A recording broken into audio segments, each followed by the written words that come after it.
I'm excited to share with you all a project that I've been working on for the past 3 weeks that just went live in the Apple App Store today. And it's this iOS game that I'm calling States of Being, and it is a turn-based strategy board game. And I wanted to walk you through the mechanics of this game and the flow and how it works, and then basically do a playthrough of a single game of this game just so you could see how it works. Before we jump right into the game, I wanted to talk a little bit about the basic setup of the game and how it works. Now, this game is going to be primarily single player, so it's going to be you playing against 3 NPC players, but you are going to be collecting cash points throughout the game, and if you do happen to make it into the high score leaderboard, which are the top 5 scores, all those scores are going to be other people playing this game on their phones. So if you happen to get a high score, that's going to be compared against other real-world people also playing this game. Now, the basic setup is when you first land into the game, you are going to be one of 4 players, and you are each going to start off on your own territory. And throughout the course of the game, different resources or shapes are going to be landing into the different territories, and it's going to be your job to collect them and make specific bonus sets in order to score cash points. There's going to be different actions that you could take to get those shapes in order to get those combinations and then turn them in for those bonus cash points within the game. And the main object of the game is for you to get the most cash points among all the NPC players in the game. But then there's also going to be a secondary high score, which is between you and the 3 other NPCs. If you were to add up all of your money together in terms of how much you generated in your world, that comes up with a GDP score, and then that also could earn its own high score in the high score leaderboard. Okay, now we're ready to jump into a game of States of Being. When you first open up the app, you'll be greeted with the title screen, and you'll see a few common options here. You just could start a new game. You could also load a game in case you couldn't finish one while you were in the middle of it. There's going to be the high score leaderboard, which I talked a little bit about before, but I'll show you what that looks like at the end of a game. And then there's the game rules. Highly recommend anybody playing this game for the first time just take a quick look at the game rules. Of course, you could start a new game and then figure it out as you go along. I tried to leave some notes there along the process so you could learn as you go along. But let's just jump into a brand new game. When you first start a new game, we're going to ask you for your name. This is just pretty important because if you do get a high score and you land in the leaderboard, that's the name that's going to be there in the leaderboard. So just add a name there. And then you're also going to have to give your world a name. This is also important for the high score leaderboard in case you do get a top 5 score in terms of how much cash points you generate throughout the course of the entire game between you and the 3 other NPCs in the game. And then now you're going to pick your game length. There's going to be a 1-year game, a 3-year game, or a 5-year game. So the game is basically divided into years, and in each year is 12 months, just like how you have in a normal calendar year. In this game, each month is a round, so each player is going to take a turn in a round, and there's going to be 12 of them in 1 year. Now, if you play a 3-year game, there's going to be basically 3 rounds of those 12 turns. And then if it's 5 years, you're going to have 5 rounds of those 12 turns. So this game could get pretty long, or you could keep it short and just do a 1-year game. So for the purposes of this demo, we'll just do a 1-year game. Now, when you first start off the game, we're going to show you some bonus sets for the game. And you'll see that there are these 3 shape combinations. There's always going to be a $3 set, and there's always going to be a $5 set. If you collect this combination of shapes in your inventory, you're going to immediately get those cash points, and those shapes will leave your inventory.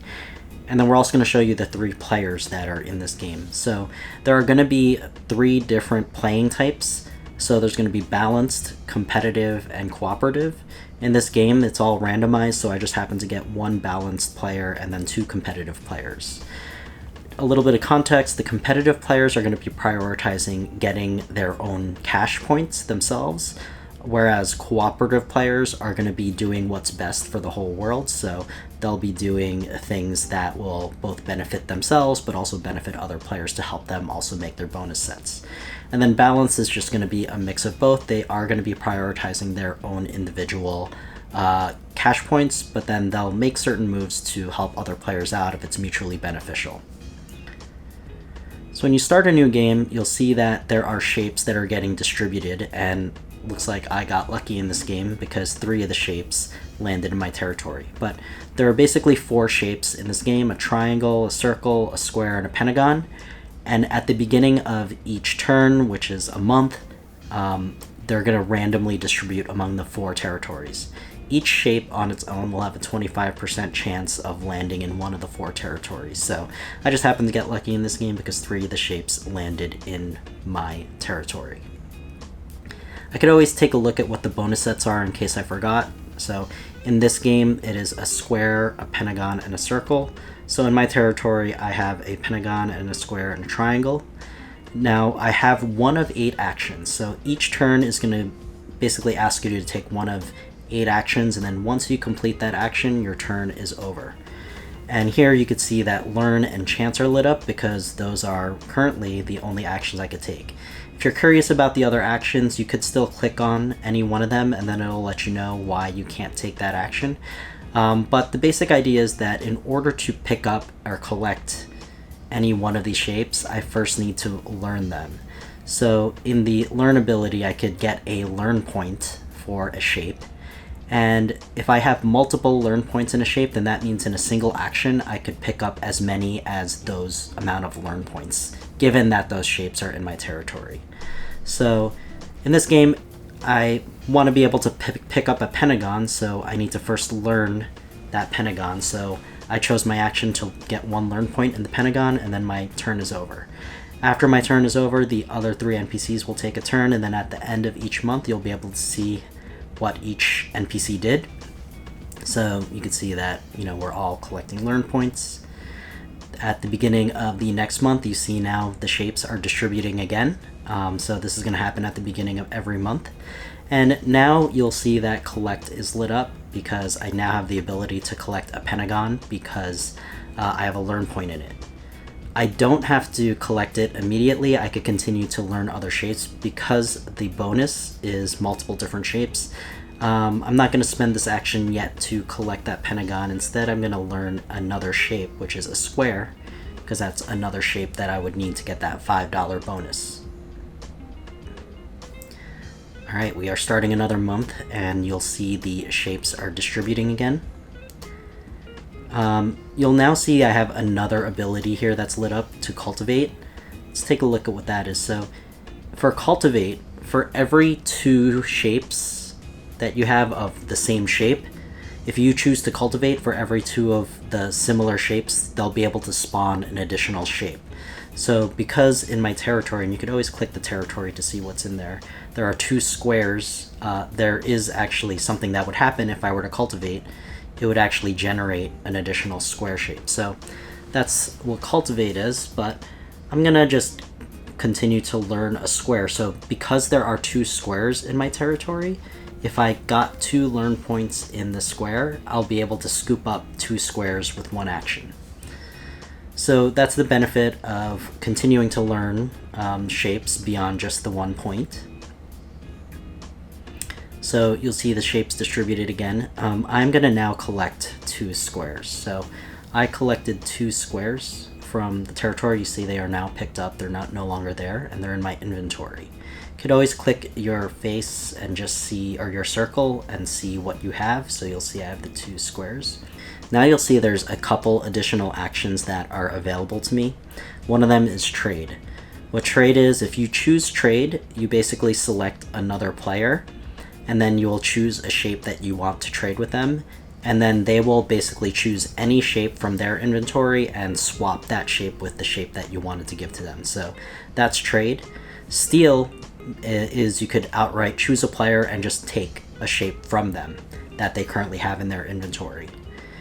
And then chance is a chance wheel. And this is just an opportunity to mix things up. So if there are no shapes that are landing in your territory and there's nothing else for you to do, then you may want to take a chance on the chance wheel. Now you'll see at the top right, I am now in the 6th month, so I'm about halfway through this 1-year game. And you'll see I now have 2 triangles in my territory, and the other players are getting the other shapes. So I'm going to learn the circle and just hope that possibly a circle lands in my territory. So nothing landed in there yet. Since there are triangles here, I will also just learn some triangles as well, because those are the only things for me to collect. There. So we got lucky, we got a circle this time around. Now someone's trying to trade with me. I do have 2 squares, so I could trade them a square. I can't opt out of a trade if another player chooses to trade with me. I'm going to now collect that circle, and I will have made a bonus set. So whenever you make a bonus set in your inventory, it will immediately get redeemed for whatever that bonus set's cash points are. So for that set, I made $5, and you'll see inside the circle, I now have $5 in there. I am going to, looks like there is a pentagon now, and so you'll notice that move is now lit up here. Because I have $5, I actually can now move. What I didn't share earlier is that each territory starts with a move cost, so every territory at the beginning of the game starts with a $1 move cost. You could technically move to another territory, so say for example that I did not get any shapes that were landing in my territory. If I had money, then I could spend that $1 to be able to move to another territory to get the shapes there. Because everybody starts off with $0, it's inactive because you don't have enough money to move. But now that I have $5, I do have the ability to move, and it looks like other players too have gotten their $5 sets as well. I still have shapes here, so I'm going to continue to collect. I will collect another pentagon. It looks like my territory is filling up with triangles.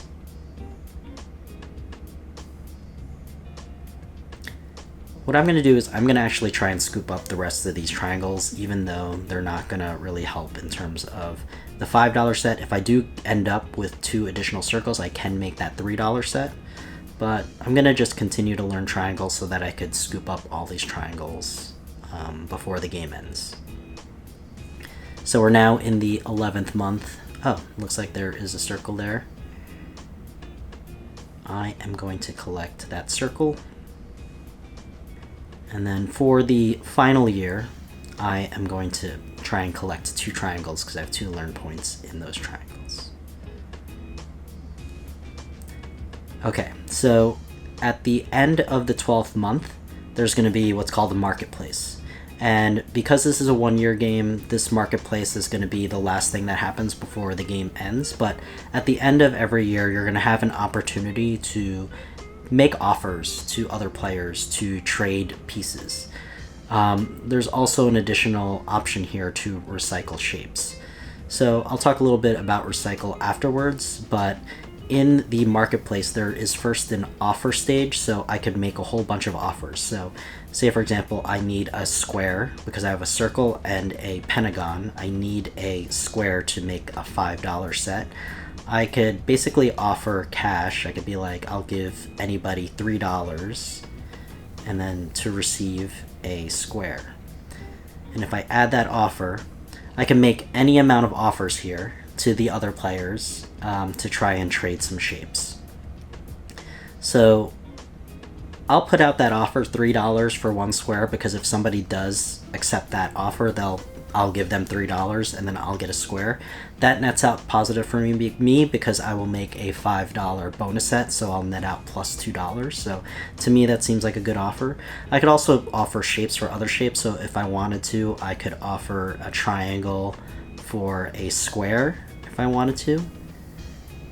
So I can make any amount of offers here that I want.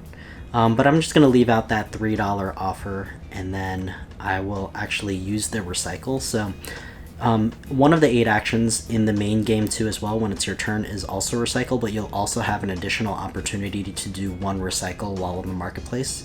But what recycle does is you basically can exchange any 3 shapes and turn it into 1 shape. So I have 3 triangles here. I could actually trade in 3 of them and get the square outright and complete that bonus. And recycling too also gives you $1 as well. So you'll earn $1 for a recycle. So that'll actually give me $6. So I'm going to do that. I'm going to recycle 3 shapes and get that square. And then you'll see immediately I don't have any inventory because that was now completed as a set. I actually don't need to make that offer anymore because I already got my square, so I'm just going to cancel that offer and proceed without offers. So now the second stage is the offer acceptance phase. So you'll see the other NPCs are going to be taking a look at the offers and accepting some of them. The order of the marketplace goes in the reverse. So the person with the least amount of dollars gets to go first. So that gives them a little bit of an advantage because they're not doing as well as the other players. I go last because I have the most amount of money here. So I get the last pick of the offers. So it looks like there's no author offers aside from Jasmine, so I could choose to accept this if I wanted to. She is offering 1 pentagon and wants $3 for that. I don't need anything because I basically don't have any more shapes left and I have $11. So I'm not going to accept any of these offers, and then I'm going to say I'm done. There's also going to be this concept of reputation points in the game. So throughout the course of the game, there are certain actions that will earn you a reputation point, like trading, cultivating. For every offer that you have accepted by another player in the marketplace, you'll get a reputation point. And then there will also be things that will lose you reputation. So for example, if you steal from another player, that'll lose you 2 reputation points. And then if you move into another territory where there are other players, you'll lose 1 reputation point per player that's in the territory that you are moving to. And throughout the game, you'll be able to spend reputation points on various things, and it won't consume an action. For example, one thing you could spend reputation points on is to increase the move cost of your territory. So if you want to prevent other players from moving into your territory, you could increase the move cost. You could also spend reputation points to increase the capacity of your territory. So at the beginning of the game, all territories will have a max cap of 20 shapes that can be there. And if it reaches that cap, then no new shapes will be able to land in the territory. And you could spend reputations to increase that capacity if you wish. You could also spend reputation points on the chance wheel. So on the chance wheel, each outcome has an equal chance of being landed on the wheel, but you could actually spend reputation points to increase one of the pieces of the pie if you want a specific outcome to be more likely to occur on there. And then the last thing you could spend reputation points on is coercing another NPC player. So what coercing does is it basically has that NPC stay away from you. It won't move into the same territory as you.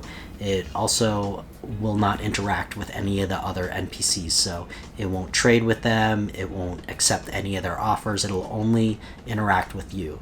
So if you were to coerce another NPC, it could basically collect shapes in another territory and then be able to trade those shapes with you.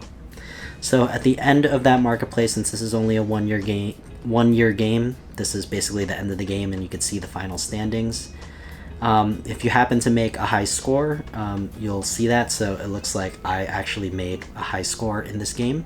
I got the highest GDP. So between me and the 3 other players, we collectively all created $44, and that is the highest among the current high scores that are there. So if you do get a high score, you'll get this new high score screen, and that is actually a shared leaderboard. But let's go to the final standings, and you'll see that I actually lost this game in itself. So Felix got more money than me. He got 15, and I got 11, so I came in second place. But as a whole world, all of our money together combined added to $44. So that is basically the gist of the game. And then if I go to the high scores, you'll see that that $44 game is there in the high scores for the one of the higher GDPs. So that is a 1-year game. If you were to play a 3-year game or even a 5-year game, you'll go through that same exact cycle again 3 times or 5 times, and then you'll be able to have more opportunities to use some more of the actions, collect more shapes, and get more of the cash points. In the beginning of the video, I explained that this is just the preseason, and you saw the preseason in the title screen. So the game is going to be divided in seasons, and I'm not going to make any updates to the core gameplay of the game in the middle of a season, so that way all of the high scores that get generated are all within the same fair rules. But there will be subsequent seasons, like a season 1, a season 2, a season 3, and when there's a changeover between seasons, that's when I may implement some structural or gameplay rule changes. but then I will archive the high score leaderboard per each season. So right now you saw it's currently preseason because the app is just getting out there, and I want to have an opportunity to get some feedback and make some adjustments. And then once I feel like the game is in a nice stable place, then we will end the preseason, and then we will start with season 1, and then we'll continue to log an archive of who the high scores were per season. So that's it. That's my game, States of Being. It's available now in the Apple App Store, specifically for iOS. Please, if you want to support this game and what I'm doing, just go to the link down in the comments and download the game, install it, try it. Give me some feedback. Do you think it's fun? Do you think it's boring? I'm really curious to see what kinds of strategies people come up with to try and get into the high score leaderboard. This is also the first game that I've ever developed, and it was actually really fun. I hope it's not my last. And yeah, I just, hope that people enjoy playing this game.